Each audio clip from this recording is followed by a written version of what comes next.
Estamos morando juntos, mas ele me trata como hóspede. Então, saí de casa sem olhar para trás. Tem uma coisa entalada aqui, sabe? Uma situação que... Bom, eu nem sei por onde começar direito. Meu nome é Laura, tenho 29 anos. E até ontem eu morava com o Ricardo. A gente tá junto há quase 3 anos. Nos conhecemos no trabalho, aquela coisa, sabe? Café, almoço, happy hour. Quando vimos, já era. O começo foi... Nossa, foi lindo. Parecia filme. Ele era atencioso, divertido, me fazia sentir especial. A gente tinha tantos planos. Mudar para um lugar maior, viajar, construir uma vida, juntos. 6 meses atrás, a gente decidiu dar o próximo passo, morar junto. Foi no apartamento dele. Era maior que o meu, mais perto do trabalho dele. Pareceu fazer sentido na hora. Eu estava tão animada. Comprei coisinhas para casa, imaginei a gente cozinhando junto, vendo série no sofá. Aquela vida a dois que a gente sonha, né? Mas não foi bem assim. Quer dizer, no começo até foi, mas aos poucos as coisas foram mudando, sutilmente, tão sutil que eu demorei para perceber, ou talvez eu não quisesse perceber. Ele começou a me tratar diferente. Não era briga, não era grito, era um jeito de me fazer sentir que eu não pertencia ali, que eu era uma visita de longa duração, mas ainda assim, uma visita. Por exemplo, o armário. Quando me mudei, ele me deu uma parte pequena, uma prateleira e umas 2 gavetas. Eu pensei, ok, ele tem muita coisa, depois a gente organiza melhor. Mas esse depois nunca chegou. Se eu tentava colocar uma blusa a mais, no dia seguinte ela estava dobrada em cima da minha cômoda improvisada no canto do quarto. Sem ele dizer nada. Só estava lá. A cozinha. Ah, a cozinha. Eu adoro cozinhar. Mas comecei a me sentir estranha lá. Se eu usava uma panela específica, ele comentava depois. Ah, essa panela é melhor para fazer aquele molho que eu gosto, sabe? Se eu comprava um tipo diferente de azeite, ele olhava e dizia, prefiro o outro. Nunca era uma ordem. Nunca era uma crítica direta. Era sempre um comentário. Um comentário que me fazia sentir que eu estava usando as coisas dele do jeito errado. Uma vez, chamei minha melhor amiga, a Sofia, para tomar um café em casa depois do trabalho. Avisei ele, claro. Quando ela foi embora, ele suspirou e disse, nossa, que bagunça ficou a sala. Eram 2 xícaras de café na mesinha de centro. 2. Eu me senti péssima. Comecei a evitar chamar qualquer pessoa. A casa dele, quer dizer, a nossa casa. Virou um lugar onde eu pisava em ovos. Ele controlava a temperatura do ar-condicionado. Se eu aumentasse 1 grau, ele ia lá e diminuía. Sem falar nada. Só ia e mudava. A TV, sempre no canal que ele queria. Se eu pegava o controle, ele logo perguntava, vai demorar muito nesse canal aí? As contas, a gente dividia tudo certinho. Aluguel, luz, mercado. Mas mesmo assim, ele fazia comentários. Nossa, a conta de luz veio alta esse mês, né? Sempre depois que eu usava mais o secador de cabelo ou ficava até mais tarde com a luz do quarto acesa lendo. Era como se cada coisinha que eu fazia fosse um incômodo, um custo extra para ele. Ele nunca disse, não faça isso. Nunca disse, você não pode. Mas o jeito dele, os olhares, os suspiros, os comentários passivo-agressivos, me fizeram sentir exatamente isso. Que eu não podia. Que eu estava ali de favor. Que aquela casa não era minha. Eu era a agregada, a hóspede permanente no apartamento do Ricardo. E isso começou a me sufocar de um jeito. Eu tentei conversar, Juro que tentei. Várias vezes. Escolhia um momento calmo, sabe? Depois do jantar, no fim de semana. Respirava fundo e começava. Ricardo, amor, a gente pode conversar sobre como as coisas estão aqui em casa? A reação era sempre a mesma. Ou ele ficava na defensiva. O que foi agora, Laura? Fiz alguma coisa errada de novo? Ou ele minimizava tudo. Ah, você tá muito sensível, é impressão sua. Ou pior, ele virava o jogo. Eu só gosto das coisas organizadas. Qual o problema? Você que se incomoda com tudo. Uma vez eu chorei. Falei que me sentia uma estranha na minha própria casa. Ele me abraçou, disse que era bobagem minha, que me amava, mas que eu precisava relaxar, que eu estava vendo o problema onde não existia. Na hora, aquele abraço até me acalmou um pouco. Mas no dia seguinte, tudo voltava ao normal. O comentário sobre a toalha molhada no banheiro, só a minha, claro. O jeito de arrumar a almofada que eu tinha acabado de usar no sofá. Era um ciclo. Um ciclo que me deixava exausta e confusa. Resolvi falar com a minha mãe. Achei que ela, sei lá, ia me entender, me dar um conselho. A reação dela foi decepcionante. Ah, filha, homem é assim mesmo. Eles têm o jeito deles com a casa. O Ricardo é um bom rapaz, trabalhador, te trata bem, não cria caso por pouca coisa. Ela disse que eu tinha sorte de ter encontrado alguém como ele, que eu precisava ter mais paciência, me adaptar. Casamento, morar junto, é isso mesmo. Um cede aqui, outro ali. Você tá focando muito no negativo. Eu desliguei o telefone me sentindo pior ainda. Será que era eu, então? Será que eu estava mesmo exagerando? Meus outros amigos? Bom, a maioria conhecia o Ricardo como o cara legal, divertido. Quando eu tentava tocar no assunto de leve, eles diziam coisas como: "Ah, mas ele te adora. Vocês formam um casal tão bonito. É só uma fase de adaptação."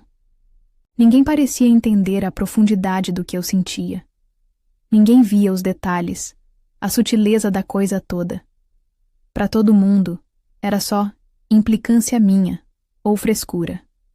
Só tinha uma pessoa que parecia enxergar: a Sofia, minha amiga desde a faculdade. Um dia, depois de mais um comentário do Ricardo sobre como eu organizava a geladeira, eu liguei para ela, quase chorando de novo. Contei tudo, os detalhes, o armário, a cozinha, os comentários, a sensação de ser uma intrusa. Eu esperava mais um "calma, amiga, vocês se ajeitam." Mas não. A Sofia ficou em silêncio por um instante.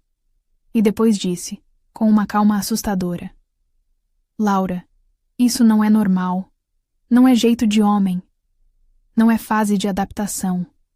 Ele não está te tratando como parceira, como alguém que divide a vida e a casa com ele. Ele está te tratando como você disse, uma hóspede. Uma hóspede que tem que seguir as regras do dono da casa e ainda pagar por isso. Isso não tá certo." Ouvir aquilo foi como se alguém finalmente ligasse a luz numa sala escura onde eu estava tropeçando há meses. Alguém finalmente validou o que eu sentia. Não era coisa da minha cabeça. Não era exagero. Era real. E era problemático. Mesmo com a validação da Sofia, a confusão dentro de mim era enorme. Era um turbilhão. Porque, entendem? Não era como se o Ricardo fosse um monstro o tempo todo. Tinham os momentos bons. O sorriso dele, as piadas que só a gente entendia, o jeito como ele segurava a minha mão no cinema. Essas coisas ainda existiam. E eram essas coisas que me prendiam, que me faziam duvidar de mim mesma. A culpa era uma constante. Será que eu não estou sendo grata o suficiente? Eu pensava. Ele me acolheu na casa dele. Talvez eu devesse só aceitar o jeito dele? Eu me sentia culpada por querer mais espaço no armário, por querer cozinhar sem sentir que estava sendo vigiada, por querer sentir que aquela casa também era minha. Parecia egoísmo. Parecia que eu estava pedindo demais. A voz da minha mãe ecoava. Não cria caso por pouca coisa. E o medo? Nossa, o medo era paralisante. Medo de ficar sozinha. Medo de ter que recomeçar tudo do zero. Medo de magoar o Ricardo. Por mais que a situação estivesse me machucando, a ideia de uma ruptura parecia ainda mais assustadora. E se eu estivesse errada? E se eu saísse e percebesse que o problema era eu mesma? E se eu nunca mais encontrasse alguém? Esses "e se" ficavam martelando na minha cabeça, dia e noite. A dúvida era minha sombra. Será que ele vai mudar? Eu me agarrava nessa esperança. Talvez seja só uma fase. Talvez se eu conversar de novo, com mais calma. Talvez se eu mudar alguma coisa. Eu analisava cada gesto, cada palavra dele, procurando um sinal de que as coisas poderiam ser diferentes. Mas, no fundo, acho que eu já sabia a resposta. Ele não via problema no comportamento dele. Para ele estava tudo certo. Eu é que era sensível demais. E vinha a exaustão. A exaustão. Não era só cansaço físico. Era mental, emocional. Viver pisando em ovos o tempo todo é desgastante. Pensar 2 vezes antes de pegar um copo d'água, antes de deixar minha bolsa no sofá, antes de sugerir um filme. É como viver interpretando um papel, o papel da boa hóspede, e nunca poder relaxar e ser você mesma. Eu chegava do trabalho e sentia um peso no peito só de pensar em entrar em casa. O lugar que deveria ser meu refúgio tinha se tornado a fonte da minha ansiedade. Eu me olhava no espelho e mal me reconhecia. Estava mais magra, com olheiras. Meu sorriso parecia forçado. Eu estava definhando naquela relação, naquele ambiente. Eu me sentia pequena, inadequada. Como se eu tivesse que pedir desculpas por existir, por ocupar espaço. E a pergunta que não saía da minha cabeça era: até quando eu vou aguentar isso? Eu amava o Ricardo. Ou amava da lembrança do Ricardo do começo. Eu queria aquela vida a 2, mas não daquele jeito. Não ao custo da minha paz, da minha identidade. Eu estava num beco sem saída, presa entre o medo de ir e a dor de ficar. Não foi uma briga feia, nem nada dramático. Foi pequeno, ridiculamente pequeno. No último sábado eu comprei um quadro pequeno, uma paisagem bonita que me lembrava a casa da minha avó. Algo que me trazia paz. Pensei muito onde colocar. Achei um cantinho na parede da sala que estava vazio. Preguei com cuidado. Ficou bonito. Me deu uma sensação boa, sabe? Um toque meu naquele espaço. Quando o Ricardo chegou do trabalho, ele olhou para o quadro, olhou para mim e não disse nada. No dia seguinte, domingo, acordei e o quadro não estava mais lá. Estava encostado no chão, no canto, atrás da porta. Como se fosse um objeto esquecido, esperando para ser guardado. Ele não falou nada. Agiu como se nada tivesse acontecido. Preparou o café, leu o jornal online e eu fiquei olhando para aquele quadro no chão. Naquele momento, algo dentro de mim quebrou. Ou talvez se consertou. Não sei explicar. Foi como a Sofia disse. Aquilo não era normal. Não era sobre um quadro. Era sobre respeito. Era sobre me sentir bem-vinda.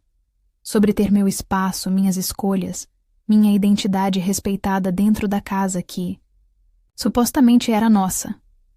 E ficou claro, ali, olhando para o quadro no chão, que isso nunca ia acontecer. Não com ele. Não naquela casa. Eu não falei nada. Não chorei. Não briguei. Apenas senti uma calma estranha, uma clareza que eu não sentia há meses. Passei o domingo agindo normalmente. Mas por dentro, a decisão estava tomada.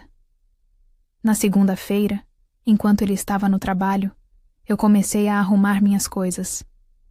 Não tudo, só o essencial. Roupas, meus livros, documentos, o quadro. Liguei para Sofia. Ela me ajudou a encontrar um lugar temporário para ficar. Quando a mala estava pronta, dei uma última olhada no apartamento. Não senti tristeza. Não senti raiva. Senti alívio. Um alívio imenso. Deixei a chave dele em cima da mesa da cozinha. Saí, fechei a porta e não olhei para trás. Exatamente como no título que me veio à cabeça depois. Estamos morando juntos, mas ele me trata como hóspede. Então, saí de casa sem olhar para trás. Agora estou aqui, no quarto de hóspedes da Sofia, tentando processar tudo. A cabeça ainda está a mil. Será que eu fui impulsiva? Será que eu deveria ter tentado mais uma vez? Conversado de novo? Feito terapia de casal? Ele vai me procurar? O que eu vou dizer? Eu sei que preciso seguir em frente, mas é difícil. Fico pensando se eu exagerei, se o problema era realmente ele, ou se eu que criei expectativas demais. Será que toda convivência é assim, cheia de pequenas anulações, e eu que não soube lidar? Minha mãe acha que eu joguei fora um relacionamento bom por orgulho. O Ricardo, bom, ele me mandou uma mensagem perguntando onde eu estava. Eu ainda não respondi. O que vocês acham? Alguém já passou por algo parecido? Essa sensação de ser um estranho na própria casa, mesmo dividindo a vida e as contas? Eu fiz a coisa certa em sair assim, sem uma conversa final, sem olhar para trás? Ou eu deveria ter enfrentado a situação de outra forma? Me digam, eu estou exagerando ou eu finalmente comecei a me respeitar?